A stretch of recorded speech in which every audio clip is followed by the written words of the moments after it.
Spain's Football Federation has asked its president, Luis Rubiales, to resign after he kissed a player on the lips following the Women's World Cup final. The federation's call for him to step down comes after Spanish prosecutors opened an investigation into whether the kiss amounted to a sexual assault on the striker Jenni Hermoso. Luis Rubiales has resisted calls to quit in a saga that's caused turmoil in Spain. From Madrid, Guy Hedgecoe has the latest. The last week has been one of anger for many in Spain.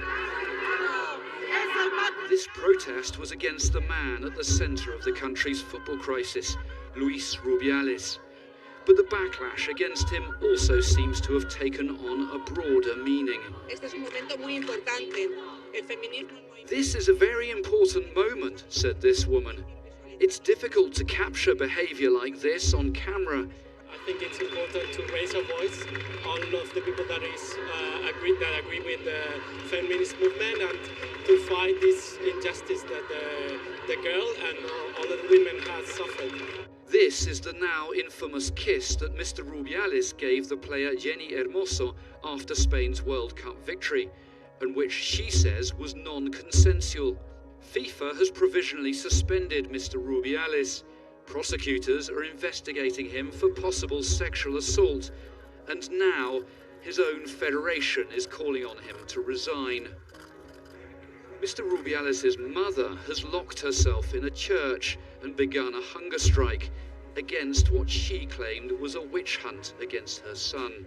But for the left-wing government, he represents a mindset at odds with modern Spain. Spanish society is profoundly feminist. It is at the forefront of equal rights and an example on a global level, which is why these behaviors are so shocking. The Spanish government has asked this tribunal to open proceedings against Mr. Rubiales in the hope that eventually he will be removed from office. The involvement of this court and the Spanish government reflects how this whole affair has now gone way beyond the limits of the football world. Whatever the future holds for Mr. Rubiales, this crisis has already shaken Spanish society. Meanwhile, the country is trying to remind itself that this all began with a remarkable sporting triumph. Guy Hedgecoe, BBC News, Madrid. Well, this latest development is a further escalation in a story that has really snowballed since the World Cup final. Our news reporter Azadeh Mashiri takes us through the timeline of events. So how did we get here? Well, after the World Cup final, during the ceremony, Luis Rubiales put his hands on either side of Jenni Hermoso's face and kissed her. Later on, during a live stream, she said she didn't enjoy it. Now, after fierce backlash from other football players, media, as well as Spain's own Prime Minister, Rubiales finally apologizes. He says, "I made a mistake," and adds, "Sorry for those who were offended." And yet that's not enough. On the 24th of August, World Football's governing body FIFA opens disciplinary proceedings against him in order to examine his actions. On the 25th, the next day, Luis Rubiales says the kiss was consensual. This is what else he had to say. No voy a dimitir. I will not resign. No voy a dimitir. I will not resign. No voy a dimitir. I will not resign.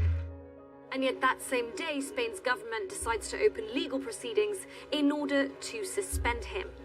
And in addition, Spain's Secretary of Sport says he wants this to be Spanish football's Me Too movement. Now, the player in question, Jenni Hermoso, speaks out. She says at no time was his kiss ever consensual. And yet the Spanish Football Federation doesn't take kindly to her words. They accuse her of lying and threaten legal action. And yet she has a lot of support. Dozens of players, including all 23 players who attended the Women's World Cup, say they will not play for the women's team until Rubiales is removed. Now, the next day, FIFA announces it is provisionally suspending Rubiales pending the disciplinary proceedings against him. That same day, the head coach for the women's team criticizes him breaking with Rubiales, and that's as his entire coaching staff resigns in protests.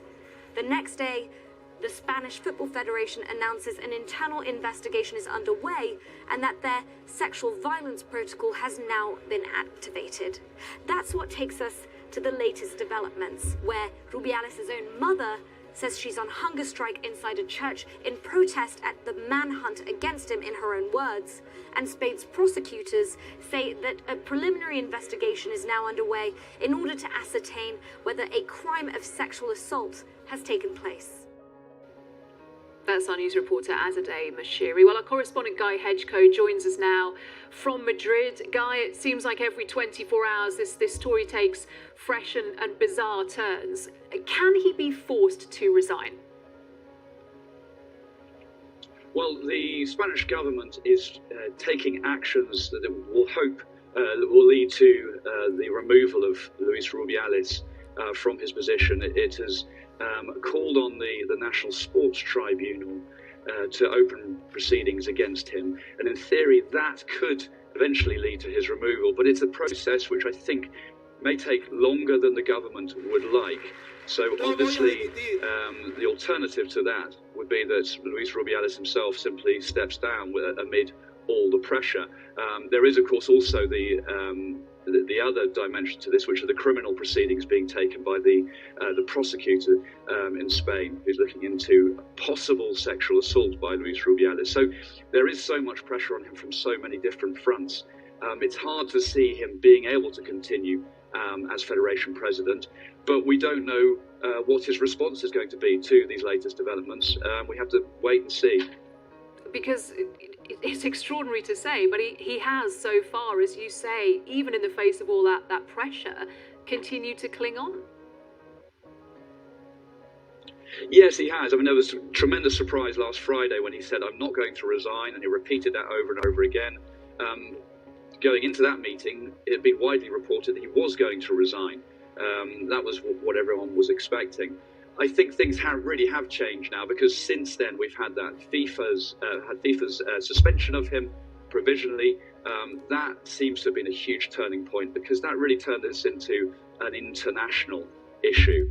And then, of course, with yesterday's developments with his own federation seeming to turn against him, that is absolutely crucial as well, because the federation was really where he still seemed to have some support.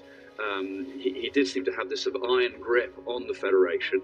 If his own regional heads turn against him, it's very hard to see where his support remains. So I think it looks as if he doesn't have anywhere to go now. He doesn't have much of a future. But of course, the decision to step down would be his if he's not actually forcibly removed.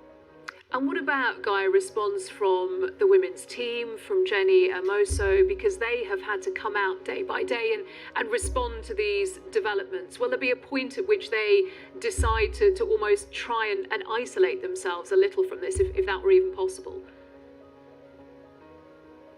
Well, yes. I mean, I think a lot of people feel this has been unfair on Jenni Hermoso, that she's been at the centre of this whole storm as much as Luis Rubiales has, in a way, because she was the person he kissed. It's her sort of testimony when she said she felt the victim of an attack when he kissed her. All of that put her at the centre of this. Of course, she and her teammates are boycotting the national team. They're saying they were going to do that until Mr. Rubiales was replaced.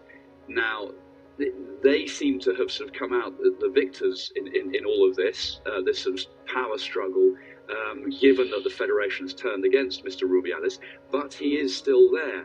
So the question is, will the players agree to start representing their country again now, given what has just happened, or are they going to hang on further and say, we're really not going to play for our country until the president of the federation is replaced? That has to happen. So we don't know exactly how those players are going to respond, but I think at the moment the momentum is very much in their favour and in the favour of all those who had been calling for the removal of Mr. Rubiales.